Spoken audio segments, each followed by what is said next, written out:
ഇപ്പോൾ നമ്മുടെ അയൺമാൻ ആകാശത്തോടെ പറന്ന് നടക്കുകയാണ്. അയൺമാൻ്റെ കൂടെ ഇപ്പോൾ മറ്റൊരാളുമുണ്ട്. അതൊരു റോബോട്ടാണ്. അതിൻ്റെ പേരാണ് ആർസെനൽ. ടോണി സ്റ്റാർക്കിൻ്റെ അച്ഛൻ ഹൊവേർഡ് സ്റ്റാർക്കിന് തൻ്റെ ജോലി തിരക്കുകൾ കാരണം മകൻ്റെ കൂടെ ഒരിക്കലും സമയം ചെലവഴിക്കാൻ കിട്ടാത്തതിൽ ഭയങ്കര സങ്കടമുണ്ടായിരുന്നു. അതുകൊണ്ട് തന്നെ അദ്ദേഹം തൻ്റെ മകനായ ടോണിക്ക് അഥവാ നമ്മുടെ അയൺമാന് വേണ്ടി നിർമ്മിച്ച ഒരു റോബോട്ടാണ് ആർസെനൽ. എന്നാൽ ടോണിയുടെ അച്ഛൻ പണ്ട് നിർമ്മിച്ച ഈ ആർസെനലിനെ ഈയിടെയാണ് നമ്മുടെ അയൺമാന് ലഭിച്ചത്.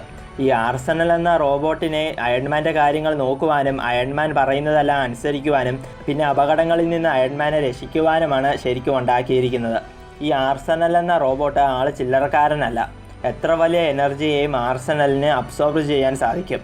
എന്തിനേറെ ഒരു പ്രത്യേക സാഹചര്യത്തിൽ ഗാമ റേസിനെ അബ്സോർബ് ചെയ്യുകയും അതുപോലെ തന്നെ ഇൻഫിനിറ്റി സ്റ്റോണായ പവർ സ്റ്റോണിനെ വരെ നമ്മുടെ അവെഞ്ചേഴ്സ് ആർസെനലിൻ്റെ നെഞ്ചിൽ വെച്ച് കൊടുത്തിട്ടുമുണ്ട്. അതിപ്പോഴും പുള്ളിക്കാരൻ്റെ ദേഹത്ത് തന്നെയാണ് ഉള്ളത്. അങ്ങനെ ഇപ്പോൾ ആകാശത്തോടെ പറന്ന് നടക്കുന്ന നമ്മുടെ അയൺമാനും ആർസെനലും ഇപ്പോൾ ഗ്രിം റിപ്പർ എന്ന സൂപ്പർ വില്ലൻ ഒരു മിലിറ്ററിയുമായി ബന്ധപ്പെട്ട ഒരു സ്ഥലത്ത് പ്രശ്നമുണ്ടാക്കുന്നത് അറിഞ്ഞ് അങ്ങോട്ട് ചെല്ലുകയാണ്. അങ്ങനെ അവിടെ ചെന്നതും ഗ്രിം റിപ്പറിനെ അറ്റാക്ക് ചെയ്ത് വീഴ്ത്തുവാനായി മുന്നോട്ട് ചെന്ന നമ്മുടെ അയൺമാനെ ഗ്രിം റിപ്പർ അടിച്ചു തെറിപ്പിക്കുകയാണ്. ഇപ്പോൾ അയൺമാൻ അടികൊണ്ട് തെറിച്ചു പോയത് കണ്ടതും അപ്പോൾ തന്നെ ആർസെനൽ അയൺമാൻ്റെ അടുത്തേക്ക് ചെന്ന് അയൺമാൻ എന്തെങ്കിലും പറ്റിയോ എന്ന് പരിശോധിക്കുകയാണ്. അയൺമാന് കാര്യമായിട്ടൊന്നും സംഭവിച്ചിട്ടില്ല. പക്ഷേ ഇതിനിടയിൽ ആ ഗ്രിം റിപ്പർ അവിടെയുള്ള ഏറ്റവും അപകടം പിടിച്ച ഒരു മിസൈൽ സിറ്റിയിലുള്ള അവെഞ്ചേഴ്സിൻ്റെ കെട്ടിടം നോക്കി ഗ്രിം റിപ്പർ അയക്കുകയാണ്. ഇപ്പോൾ അത് കണ്ടതും അയൺമാൻ ആർസെനലിനോട് വേഗം ആ മിസൈൽ തടയുവാൻ പറയുകയാണ്. അത് കേട്ടതും ആർസെനൽ ആ മിസൈൽ തടയുവാനായി ആ മിസൈലിൻ്റെ പുറകെ ചെല്ലുകയാണ്. ഇതേ സമയം നമ്മുടെ തോറും ആ മിസൈലിൻ്റെ അടുത്തേക്ക് ചെല്ലുന്നുമുണ്ട്. എന്നിട്ട് ആ പറന്നു വരുന്ന മിസൈലിനെ എടുത്തുകൊണ്ട് സൂര്യനിൽ കൊണ്ടുപോയി ഇടുവാൻ തോർ നോക്കുകയാണ്. പക്ഷെ പെട്ടെന്ന് ഫാൽക്കൺ തോറിനെ കോണ്ടാക്ട് ചെയ്തിട്ട് നീ ചെയ്യുന്നത് അപകടമാണെന്നും ആ മിസൈലിൻ്റെ ദിശ എങ്ങാനും തെറ്റിയാൽ ചിലപ്പോൾ അത് പൊട്ടിത്തെറിക്കുമെന്ന് തോറിനോട് പറഞ്ഞതും അപ്പോൾ തന്നെ ആ മിസൈൽ പൊട്ടിത്തെറിക്കുകയാണ്. പക്ഷെ ആ പൊട്ടിത്തെറിയിൽ തോറിനൊന്നും സംഭവിക്കുന്നില്ല.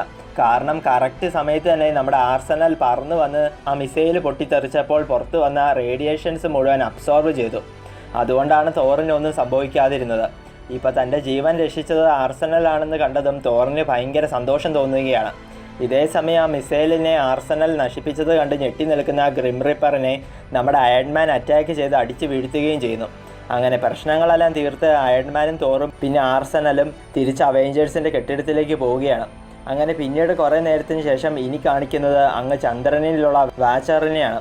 പുള്ളി ഇപ്പോൾ തൻ്റെ കെട്ടിടത്തിലിരുന്ന് ആ താനോസ് ഭൂമിയിൽ എവിടെയെങ്കിലും ഉണ്ടോ എന്ന് നോക്കുകയാണ്. പക്ഷെ താനോസിനെ ഭൂമിയിൽ ഒരിടത്തും വാച്ചർ കാണുന്നില്ല. ഇപ്പോൾ വാച്ചർ താനോസിനെ ഭൂമിയിലുണ്ടോ എന്ന് നോക്കുവാൻ കാരണം എന്താണെന്ന് വെച്ചാൽ നമ്മുടെ ആർസെനലിൻ്റെ നെഞ്ചിലുള്ള ആ പവർ സ്റ്റോൺ എടുക്കുവാനായി താനോസ് ഭൂമിയിൽ വരുമെന്ന് വിചാരിച്ചാണ്. ഈ പവർ സ്റ്റോൺ ആദ്യം താനോസിൻ്റെ അടുത്ത് തന്നെയായിരുന്നു ഉണ്ടായിരുന്നത്.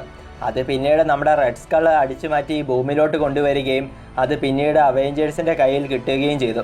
പിന്നീട് ഒരു പ്രത്യേക സാഹചര്യത്തിൽ അവെഞ്ചേഴ്സ് അത് ആർസെനലിൻ്റെ ദേഹത്ത് വെക്കുകയും ചെയ്തു. അങ്ങനെ ഇപ്പോൾ താനോസിനെ നോക്കിക്കൊണ്ടിരിക്കെ വാച്ചർ എന്തോ കണ്ട് ഞെട്ടുകയാണ്. അതെന്താണെന്ന് വെച്ചാൽ ഇപ്പോൾ വാച്ചർ ഇരിക്കുന്ന കെട്ടിടത്തിൻ്റെ പുറത്ത് താനോസ് വന്ന് നിൽക്കുകയാണ്. മാത്രമല്ല ഇപ്പോൾ താനോസ് ആ കെട്ടിടം തകർത്ത് അകത്ത് കയറി അവിടെയുള്ള വാച്ചറിനെ എടുത്തിട്ടടിക്കുന്നു. എന്നിട്ട് ചന്ദ്രനിൽ നിന്നും വാച്ചറിനെ നേരെ അവെഞ്ചേഴ്സിൻ്റെ ആ കെട്ടിടത്തിൻ്റെ അകത്തേക്ക് താനോസ് വലിച്ചെറിയുകയാണ്. ഇപ്പോൾ വാച്ചർ അവെഞ്ചേഴ്സിൻ്റെ കെട്ടിടത്തിൻ്റെ അകത്ത് ചെന്ന് വീണതും അപ്പോൾ തന്നെ അവെഞ്ചേഴ്സ് എല്ലാവരും വാച്ചറിൻ്റെ അടുത്ത് വന്ന് എന്തുവാ പറ്റിയെന്ന് ചോദിച്ചതും അപ്പോൾ തന്നെ താനോസ് തന്നെ ആക്രമിച്ചതും ഇങ്ങോട്ട് അടിച്ചു തെറിപ്പിച്ചതുമെല്ലാം തൻ്റെ കണ്ണിലൂടെ തന്നെ അവർക്ക് വാച്ചർ കാണിച്ചു കൊടുക്കുകയാണ്. അപ്പോൾ തന്നെ അവെഞ്ചേഴ്സിന് താനോസ് വാച്ചറിനെ ഇപ്പോൾ അറ്റാക്ക് ചെയ്ത് ഇങ്ങോട്ട് അയച്ചതിൻ്റെ കാര്യങ്ങളെല്ലാം മനസ്സിലാകുകയാണ്. അതെന്താണെന്ന് വെച്ചാൽ ഇപ്പോൾ അവെഞ്ചേഴ്സിൻ്റെ കയ്യിലുള്ള ആ പവർ സ്റ്റോൺ തിരിച്ച് താനോസിന് വേണം. മാത്രമല്ല ആ പവർ സ്റ്റോൺ അവെഞ്ചേഴ്സ് ചന്ദ്രനിൽ കൊണ്ടുവന്ന് താനോസിൻ്റെ കയ്യിൽ വെച്ച് കൊടുക്കുകയും ചെയ്യണം. ഇല്ലെങ്കിൽ താനോസ് ഭൂമിയിൽ വന്ന് പ്രശ്നങ്ങൾ ഉണ്ടാക്കും. അതുകൊണ്ട് തന്നെ അവെഞ്ചേഴ്സ് താനോസിനെ കാണുവാനായി ചന്ദ്രനിലേക്ക് ചെല്ലുവാൻ തീരുമാനിക്കുകയാണ്.